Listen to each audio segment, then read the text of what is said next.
बोलो जयकारा बोल मेरे श्री गुरु महाराज की जय। ऐसे ही एक गांव में एक वृद्ध स्त्री रहा करती थी। उसका अपना कोई नहीं था। वह गोबर के उपले बनाकर बेचा करती थी और उसी से ही अपना गुजारा चलाया करती थी। लेकिन उस स्त्री की एक विशेषता थी कि वह भगवान श्री कृष्ण की अनन्य भक्त थी। उठते बैठते भगवान कृष्ण का नाम जपा करती थी। यहाँ तक कि उपले बनाते समय भी भगवान का सिमरन किया करती थी। लेकिन उस गांव के कुछ लोग उसकी भक्ति का उपहास करते और एक दिन तो उन दुष्टों ने एक रात उस वृद्ध स्त्री के सारे उपले चुरा लिए और आपस में कहने लगे कि अब देखते हैं इसका कृष्ण कैसे इसकी सहायता करता है। सुबह जब वह उठी तो देखती है कि सारे उपले किसी ने चुरा लिए हैं। वह मन ही मन हंसने लगी और अपने कान्हा को कहने लगी कि पहले माखन चुराता था और मटकी फोड़कर गोपियों को सताता था और अब इस बुढ़िया के उपले चुराकर मुझे सताता है। ठीक है, जैसी तेरी इच्छा।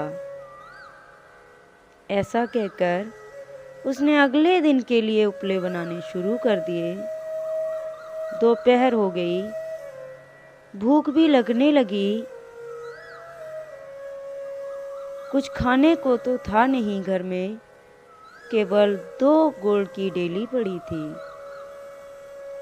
उसने एक ढेली उठाई और अपने मुंह में डालकर कुछ घूंट पानी पीकर लेटने चली गई। अब भगवान तो भक्त वत्सल है ही, इसलिए अपने भक्त को कष्ट होता देख बड़े विचलित हो जाते हैं। उनसे अपने भक्तों का दुख सहन नहीं होता। इसलिए भगवान को उस वृद्ध स्त्री का दुख सहन नहीं हुआ। उन्होंने सोचा उसकी सहायता करने से पहले उसकी परीक्षा तो ले ली जाए। इसीलिए एक साधु का वेश धारण कर उसके घर आ पहुँचे और कुछ खाने को मांगने लगे। अपने घर साधु को आया देखकर उस वृद्ध स्त्री को आनंद तो हुआ, पर घर में कुछ खाने को नहीं था। यह सोचकर वह बड़ी दुखी हुई। फिर उसने सोचा, घर में जो गुड़ की ढेली पड़ी है वही साधु बाबा को खाने को दे दी जाए और साथ में कुछ शीतल जल भी दिया जाए। तो बाबा ने सहायता का आश्वासन दिया और वहां से प्रस्थान कर गए और वहां से सीधे सरपंच के यहाँ जा पहुंचे। जाकर सरपंच से कहा, सुना है इस गांव के बाहर जो वृद्ध स्त्री रहती है उसके उपले किसी ने चुरा लिए हैं। मेरे पास एक सिद्धि है, यदि गांव के सभी लोग अपने अपने उपले ले आएं तो मैं अपनी सिद्धि के बल पर उस बूढ़ी स्त्री के सारे उपले अलग कर दूंगा। उस गांव का जो सरपंच था वह बड़ा भला व्यक्ति था। उसे भी वृद्ध स्त्री के उपले चोरी होने का बहुत दुख हुआ। इसलिए उसने साधु बाबा के वेश में आए भगवान श्री कृष्ण की बात मान ली और गांव में ढिंडोरा पिटवा दिया कि सब अपने अपने घर के उपले तुरंत लाकर गांव की चौपाल पर रखवा दें। जिन दुष्ट लोगों ने चोरी की थी, उन्होंने भी उस स्त्री के उपले अपने उपलों में मिलाकर उसे ढेर में जमा कर दिया। उन्हें लगा सब उपले तो एक जैसे हैं, वे कैसे पहचानेंगे इतने सारे उपलों में से कि कौन से उपले वृद्ध स्त्री के हैं। दुर्जनों को ईश्वर की लीला और शक्ति दोनों पर विश्वास नहीं होता। अब साधु बाबा, जो स्वयं कृष्ण थे, उन्होंने सब उपलों को कानों से लगाकर उस वृद्ध स्त्री के उपलों को अलग करने लगे। वृद्ध स्त्री तुरंत अपने उपलों को पहचान गई और उपलों को पाकर बहुत प्रसन्न हुई। उसने अपने उपलों को उठाया और साधु बाबा को नमस्कार कर घर चली गई। जिन दुर्जनों ने उस वृद्ध स्त्री के उपले चुराए थे, उन्हें यह बात समझ नहीं आई कि बाबा ने कान लगाकर उन उपलों को कैसे पहचान लिया। इसलिए जब बाबा गांव से कुछ दूरी पर निकल गए, तो फिर दुष्ट भी इस बात को जानने के लिए बाहर जा पहुँचे और पूछने लगे। तो साधु बाबा ने बड़ी सरलता से उनसे कहा, वह जो स्त्री है, वह निरंतर ही भगवान के नाम का जाप किया करती है। यहाँ तक कि उपले बनाती है, तब भी वह भगवान का सिमरन करती है। उसके जाप में इतनी शक्ति है कि उन उपलों में भी नाम बस चुका है। हम तो कान लगाकर वही सुन रहे थे कि किन उपलों में से श्री कृष्ण का नाम निकल रहा है, और जिन उपलों से कृष्ण नाम निकल रहा था, हमने उनको अलग कर दिया। प्रेमियों, यह है सतत नाम जाप का परिणाम। इसलिए हमें व्यवहार के प्रति कृत्य करते समय, चाहे घर के कामकाज हो या दुकान के कामकाज, हर समय नाम जाप करते रहना चाहिए।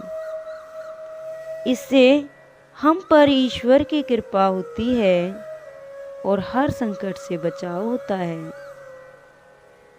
जिस तरह हमें हवा दिखाई नहीं देती, लेकिन जब जोर से चलती है तो बड़े से बड़े पेड़ को जड़ से उखाड़ देती है, ठीक इसी प्रकार सतगुरु की रहमत भी हमें दिखाई नहीं देती, परंतु यदि हमें उन पर पूर्ण विश्वास है तो हमारा बड़े से बड़ा काम पल भर में वे कर देते हैं। इसलिए सांस सांस में उन्हें याद रखो, उनका नाम जपो। वे हमें दिखाई नहीं देते, पर वे हमारे साथ हर पल होते हैं। जो गुरमुख जन रोजाना भजन सिमरन करते हैं, वे कभी चिंता नहीं करते, क्योंकि वे बलपूर्वक स्थिति का सामना कर चुके होते हैं और बाहर की कोई भी स्थिति उनके अंदर को नहीं बिगाड़ पाती, क्योंकि रोजाना भजन सिमरन करने से वह अंदर स्थिर हो जाती है। जब कभी बाहर उसे चोट पड़ती है तो वे बोलते नहीं, बल्कि बलपूर्वक उसका सामना करते हैं। संत सतगुरु भी कहते हैं कि रोजाना भजन सिमरन करने से अंदर जो ताकत मिलती है, उसे लफ्जों में बयां नहीं किया जा सकता, क्योंकि हमारी एक छोटी सी कोशिका का भी हमारे शरीर पर असर पड़ता है।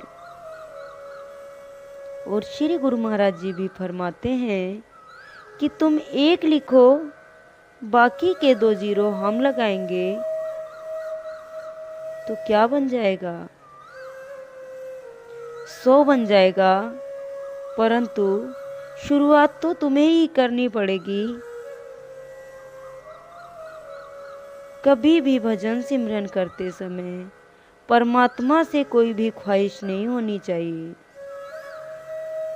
परमात्मा से केवल परमात्मा की ख्वाहिश होनी चाहिए, उनकी ही मांग होनी चाहिए। क्योंकि अगर परमात्मा ही अपना हो गया तो किसी और चीज़ की ख्वाहिश नहीं रहती। इसलिए जब भी भजन सिमरन पर बैठो तो अपने गुरु से केवल यही अरदास करो कि हे सच्चे पातशाह,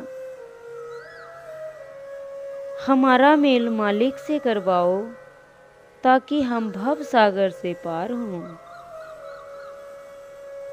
संत महापुरुष भी फरमाते हैं कि यदि माली पर विश्वास है तो उससे फूल नहीं मांगो, बल्कि उसे ही अपना बना लो, फिर सारा बगीचा ही अपना है। परमात्मा और सद्गुरु से अधिक जीव का सच्चा हितैषी कोई नहीं है। वह जो भी सुख दुख जीव को देते हैं उसके रूहानी लाभ के लिए देते हैं। परंतु हमारी समझ अधूरी है जो इस भेद को नहीं समझ पाती और हम घबरा जाते हैं और चिंता में पड़कर उसी को खोजने लग जाते हैं जिसने हमें सब कुछ दिया। और ऐसा इसलिए होता है क्योंकि हमारा दायरा बहुत छोटा है। जैसे जैसे धारा प्रवाह पड़ता है हम रूहानियत के इस पद पर आगे बढ़ते हैं, वैसे ही वैसे हमें अपने सद्गुरु की लीला समझ में आने लगती है और हमारे सभी दुख दूर होने लगते हैं। कई गुरुमुख सत्संगी ऐसे भी होते हैं जो थोड़ा सा भी अगर किसी ने कुछ भला बुरा कह दिया तो झट से दुखी हो जाते हैं। हम इस बात से अनजान रहते हैं कि वास्तव में ना तो कोई हमारा बुरा कर सकता है और ना ही हमारे साथ कभी कोई बुरा बर्ताव करता है। क्योंकि जैसा जैसा हमें अपने कर्मों का फल मिलने वाला होता है वैसा सद्गुरु हमारे साथ लोगों से इस तरह का व्यवहार करवाते हैं। इसलिए हमें कभी भी किसी को दोष नहीं देना चाहिए। नियमित रूप से श्रद्धा प्रेम और भक्ति से भजन सुमिरन करते रहना चाहिए